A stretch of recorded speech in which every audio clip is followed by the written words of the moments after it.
this visit by the Prime Minister yesterday to Stainforth, amidst the flooding, it really sort of highlights, doesn't it, that despite the fact we might be talking, for instance, about electoral pacts and Brexit and second referendums, it's when events get in the way that things can become particularly difficult for leaders. Miss Lewis, he looked like a man under siege from residents who knew the figures better than him.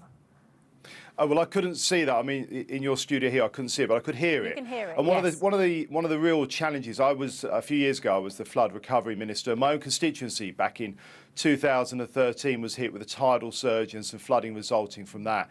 And it's a really difficult situation, but the government did, at the beginning, instigate what's called the Bellwin policy. That makes sure that local authorities have the cover financially for whatever they need to spend to look after people. And we have said as well, as the Prime Minister outlined, I think, yesterday as well, that we are putting money out there as a hardship fund, both for individuals, for people in their private properties and what they're doing, but also for businesses as well. How much is the hardship funds for the individuals? Well, we don't put a cap or a set figure on that because obviously you have to assess it as the damage comes through, as you find more properties. And I remember from those very bad Somerset levels and the East Coast tidal surge in 2013-14 that actually the number of people affected continued to change and increase over a period of actually a couple of months, because obviously you get to assess more and more as the water moves. And water, we all get to see nature at its absolutely most brutal. Because a number of these individuals, of course, can't get insurance. And this is one of the real challenges, is why we introduced the flood reinsurance policy. And actually, it's one of the big challenges in certain properties, in certain parts of the country, when we look at whether we're going to invest in those properties, is assessing whether we can get insurance. And therefore, that's why it's important that we make sure that local authorities have the funding they need. So what I saw back in the last flooding that we had in my constituency was the local authority worked with people, in some cases was able to recompense them for some of the losses, where in one case, obviously, we had a property actually go over the edge of the sand dunes. So there are policies there in place. Okay, That's so what the Bellwin policy is all about. How do local authorities, for instance, like Doncaster, cope in situations like this when the funding, as we saw in one of those clips, has been cut by about 50%? I mean, over the years of austerity, huge cuts have been made to local authorities. And then when there's a flood like this, they are under enormous pressure. And as you can hear, those residents, you know, almost in tears, some of them, over what's happened. Oh, and absolutely. blaming you guys at the top. And I understand that. And as I say, having met people and having had it in my own constituency, there is nothing that can quite describe the horror of seeing your property flooding, the damage that it does.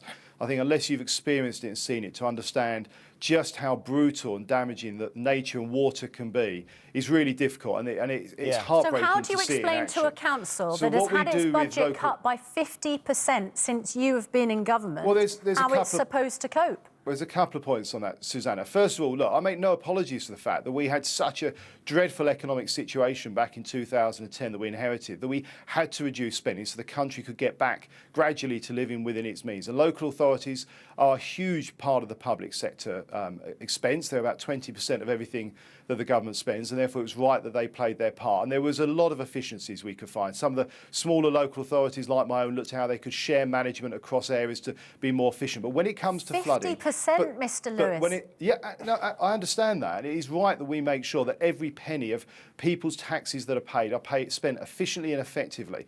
And we had an awful lot of local authorities, small local authorities with very expensive management teams, not sharing services, not sharing management. And I think it was right that we looked to make sure that every penny is spent efficiently. You can't claim that flooding, 50% of Doncaster Council's budget was being wasted. Well, first of all, the 50% refers to just one part of their budget. Actually, it's not the largest part of their budget necessarily. It's a particular part of it. It doesn't include the council tax and other income that they get. So it's not a 50% cut overall. But just importantly, can I just ask this point on flooding? When we have a situation like flooding, that's why we have what's called the Bellwin scheme, and that's something that kicks in, that government underwrites expenditure the local authorities have to take on in this kind of natural disaster, and that has been activated. OK, so look, finances aside, which is clearly a huge issue for these communities, you have first-hand experience of how brutal a situation like this can be on people, on residents. We're approaching Christmas. There's all sorts of expenditure that's going to be happening, and these people are out of their homes. Why won't Boris Johnson apologise? And having had first-hand experience of this, why has the reaction from the government been so slow? Because one of the criticisms, as we saw from those residents, was turning around to Boris and say, "Where have you been, Boris? We've been here for days now, and you're just turning up now." Why won't he apologise? Well, look, first of all, obviously it's not the PM's fault that there's been a flood. That's one of those. But what it is important no is one's saying no one's saying that it's his fault that it rained. There are some things he control, and there are some things, as much as he'd like to, even he can't control. Well, but you've had first-hand experience of this, Brandon. You know how important it is to get to the ground as quick as possible to make sure people know that you're there for them. Well, that's the point. That's where I would just challenge a little bit, Ben. So it is important that people know, and that the local authorities and the emergency services, the police, the fire brigade, the Environment Agency, are absolutely there on day one, minute one, helping people and rectifying some of the issues as far as they can, as quickly as they can. They do an amazing job doing that. And as I say, the Bellwin scheme is there financially for that. But there is also, where I would just challenge you, Ben, is one of the things that the emergency services and the government have to assess, and I know this from experience as well, is how and when you visit. Because sometimes, and we saw this, if you remember, back in the Somerset levels, when a big group of politicians, the media turn up, they get in the way and they distract people from doing the job that they're supposed to be doing. So he was stopped from going there sooner? Is that what you're saying? No, I'm saying there's a judgment call that people have to make about making sure the community have got what they need. The Prime Minister was fully informed, up to speed, and making decisions about this from the beginning, and ensuring that that Bellwin scheme was activated, the emergency services had what they needed, and then able to visit when it's right and not distracting from the core work of getting people's lives back together as quickly as possible. And you're right, it is devastating, and it is particularly hard when you're running into a period like Christmas. Let's try and get to the bottom then of the issue which dominates the headlines, although, as we've seen, doesn't necessarily dominate people's everyday lives. But Brexit. Conservatives apparently have offered an electoral pact to Nigel Farage that would mean that the Brexit Party targeted only 40 key seats. Apparently Boris Johnson was prepared to put up paper candidates in those critical seats. Is this a sign of desperation by the Conservative Party? You're actually still seriously worried about the Brexit Party splitting the vote?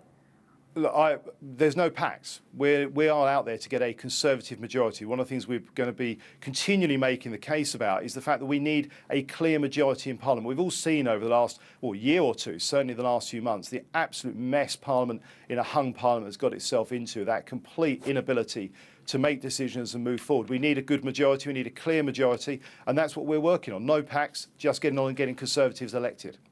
Tell us about immigration, because I know that that's your big thing today. You're casting all sorts of aspersions on the Labour Party, even though their manifesto isn't out yet. Why has the Tory party, over the past few years, singularly failed to reach its target of bringing net migration down to the tens of thousands? Well, look, there's 2 points I would suggest in what you said, Susanna. One is, I would say, in terms of casting aspersions, we're not. We're simply going on what the Labour Party themselves have said. Jeremy Corbyn, John McDonnell, even just in the last few days of October, was talking about having free movement and actually extending free movement. They've talked about free movement from the entire world. That is a fact of what they have been saying. It's not a pledge. It's not in the manifesto. Well, I won't know till Saturday. We don't know the details of it. I may be making the mistake of believing and taking at their word what Jeremy Corbyn and John McDonnell say, and we'll see what's in their manifesto. But should we believe the Conservative ministers as well? Since 2010, David Cameron said he would get net migration into the tens of thousands. It's been missed 37 quarters consecutively. So why should we believe you? Well, there's a big difference. There's 2 things that make a difference with this. First of all, obviously, we need a good, clear majority to be able to take these policies forward through Parliament.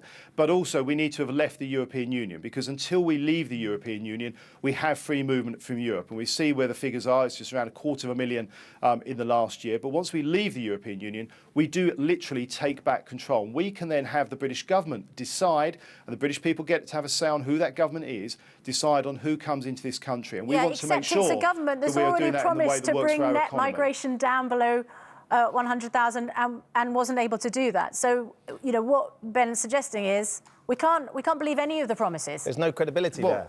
Well, what I would say to you is, as I said, when you're in the European Union, under the law, there is free movement from Europe. You simply are not legally able to control that. Should that promise never have been made then?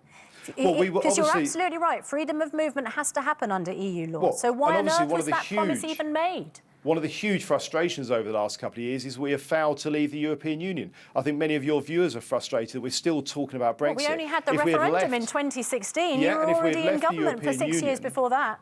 And if we had left the European Union, we would have been able to get control back of our borders. And if we get a Conservative majority, non-EU immigration has gone up over the last 5 years. Brandon. Well, one of the things we've not been able to do in Parliament, with the numbers we've had, even going back to the 2015 election, and if you remember in the coalition, this is not something that the Liberal Democrats were supportive of, sadly, is the ability to have a points-based system that gives real control of immigration. As I say, obviously European countries when we leave the EU, but yes, you're quite right, countries around the world even now. To do that, you have to have a proper, structured, points-based system. That's what we want to bring in, but we need a majority to do that. Talking of control, there's this Russian report, the Parliament's Intelligence and Security Committee. This was a report that was finalised in March, referred in the 17th of October. It examines Russian activity, including allegations of espionage, subversion, and interference with elections. It's a report that the security services would be very content with the government to publish so we could all understand how much collusion there may well have been in the past. Would you like to see, as a security minister, would you like to see this published so there wouldn't be any suggestion that there's something in there that the government don't want seen? Well, we will publish it. Obviously, we're in purdah now, so we're not allowed to publish these kind of documents during purdah. It has to go through a process. Various government departments and ministers have to go through it, read it and sign that off. That will be done and it will be published in the way that these reports always are. They do take a few weeks, normally 4 to 6 weeks to go through that process. And with purdah, obviously, that will be extended because of the rules around publication, but it will be published. Former Foreign Secretary Sir Malcolm Rifkin from your party said the delay in releasing that report was not normal. The chair of the committee, Dominic Grieve, says it could have taken 10 days. Is it convenient for the government that it's not being released actually, in advance of the election? If you look back over the last couple of years, publishing reports and then responses to reports, actually, we're well within the kind of average that takes, and it generally is about 4 to 6 weeks. This is an important report. I think it's quite a detailed report, but we are in purdah. We simply cannot publish it during purdah. Once purdah's out of the way, that process will complete and it will be published. OK. Brandon Lewis, thanks for joining us this morning. That's the Security Minister, Brandon Lewis.